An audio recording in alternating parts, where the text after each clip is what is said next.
Section 10.2, we're going to be talking about the area of trapezoids and rhombuses and kites. So we start off with theorem 10.4, which is the area of a trapezoid. The area of a trapezoid is equal to 1/2 the height of the trapezoid times the sum of the two bases. And once again, the height of your trapezoid has to be done with a perpendicular measurement. So in our first example here, we've got a base here. So base 1 is up top, base 2 is on the bottom, or vice versa. And then we know that this is the height because of the perpendicular measurement.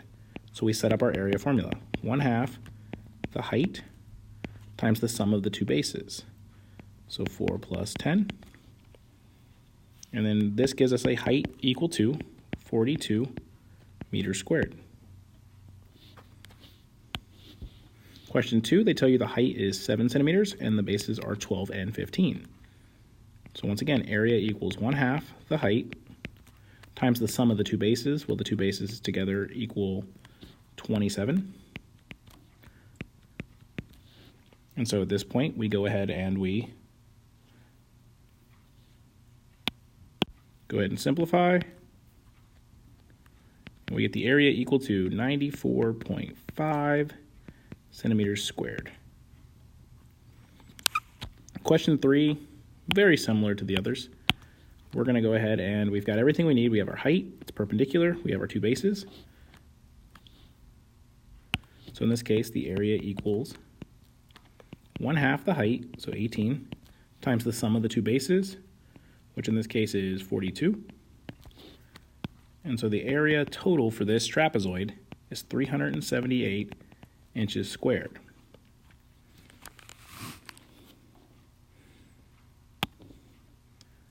Question 4 is where things go a little bit different. You have your bases, you've got base 2, you've got base 1, but we don't know the height. But we do know that this angle P here is 60 degrees.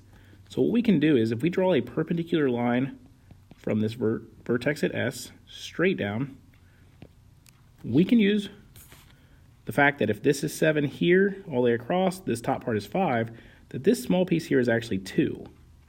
So what we can do is use right triangle trig to figure out the length of the height here. And so if we set up a trig problem real quick, we're looking for the height, which would be opposite and then adjacent. So we're looking at the tangent of 60 equals h over 2. And then we're just going to cross multiply here and get our answer. And in this case, we figure out that the height of this particular trapezoid is right around 3.46. And so now that we know the height, we can go ahead and set up our trapezoid formula. So the area equals 1/2 the height, which is 3.46, times the sum of the two bases, so 5 and 7 originally, which would be 12. And we go ahead and multiply that out, and we get that the area of this trapezoid is 20.76 meters squared.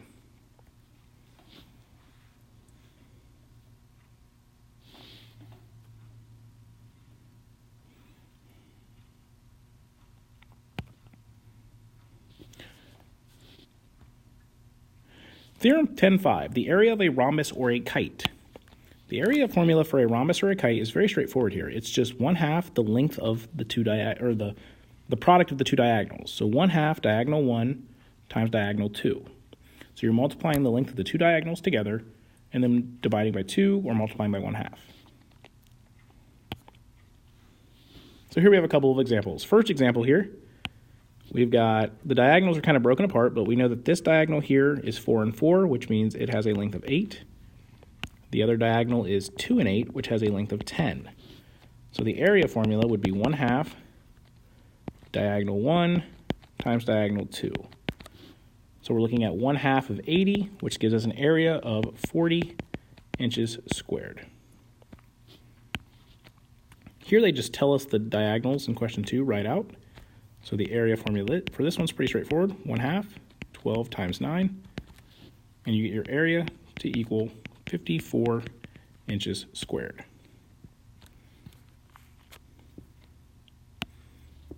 Question 3, this diagonal is 2 and 5, which gives us a length of 7.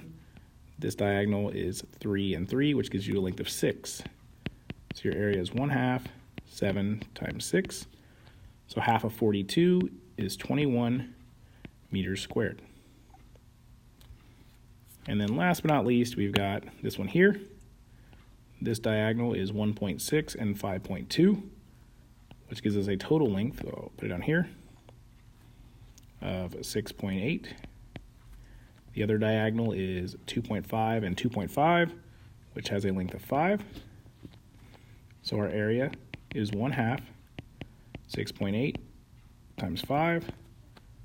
So when we multiply that out, we get the area in this case is 17 feet squared.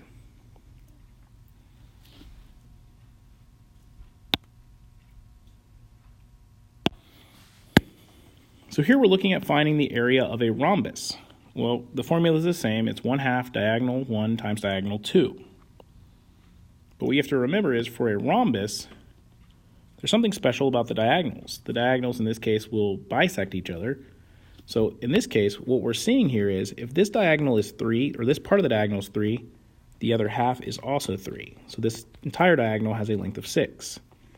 If this diagonal length piece here is 5, this piece is also 5. So this length has a total length of 10.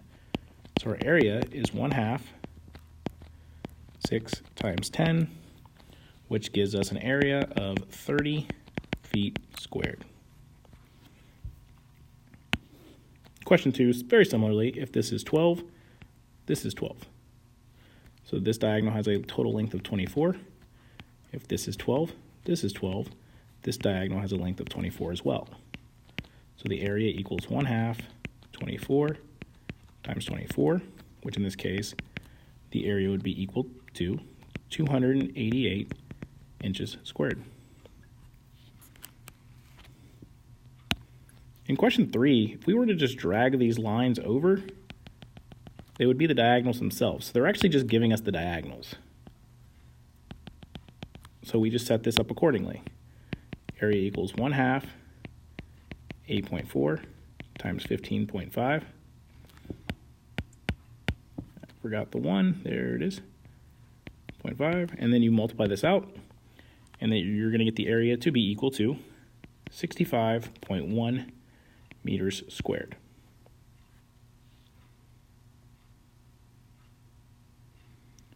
All right. In question 4, they actually give you the diagonals again. So pause the video here, find the area, and then unpause it when you're ready to see the answer. So in this case, you should have gotten 1/2 9 times 12, which gives you an area equal to 54 meters squared.